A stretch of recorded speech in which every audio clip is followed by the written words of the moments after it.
Philly has a lot to look forward to. The Philadelphia 76ers built a solid core around young talent. Through the draft, they were able to bring in top 3 picks in Joel Embiid, Ben Simmons, and Markelle Fultz. These 3 alone would make any team ecstatic. But they didn't stop there. In addition to such a young, talented core, the Sixers acquired the likes of Jared Bayless, J.J. Redick, and Amir Johnson in free agency. Not to mention, they have a solid farm system of homegrown role players in T.J. McConnell, Dario Saric, Richaun Holmes, and Robert Covington. So, I guess you can say the Sixers have the makings of a playoff team in store. Now, this comes with its positives and negatives. Obviously, the Sixers will finally get some respect from opposing teams. No longer will the top dogs take them lightly. You won't see these teams benching their stars against Philly the way they used to. On top of that, the Sixers will likely get more of a national spotlight.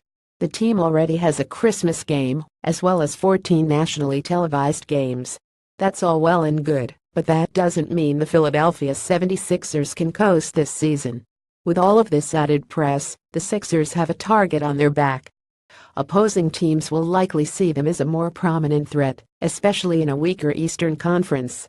With the East as top-heavy as ever, the middle of the conference looks much more attainable.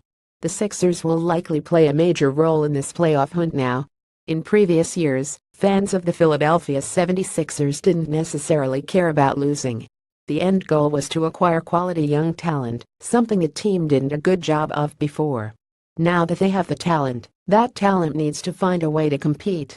Now, I'm not saying they have to make the Eastern Conference Finals, although that wouldn't be a bad thing, but they need to show progress. That means they need to make the playoffs. Of course, making the playoffs means they need to go at least .500 on the season.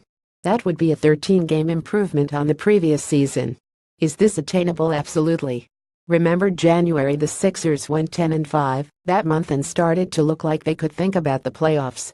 In fact, Joel Embiid was confident that the Sixers could start to look towards the playoffs in a post-game interview with CSN Philly's Molly Sullivan.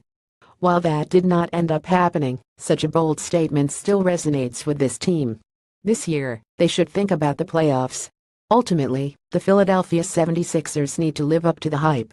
As much as we want to speculate on their potential success, it needs to be met with hard work and dedication. For a young team, the next step in this process is to make the playoffs. Hopefully, they can do so with conviction.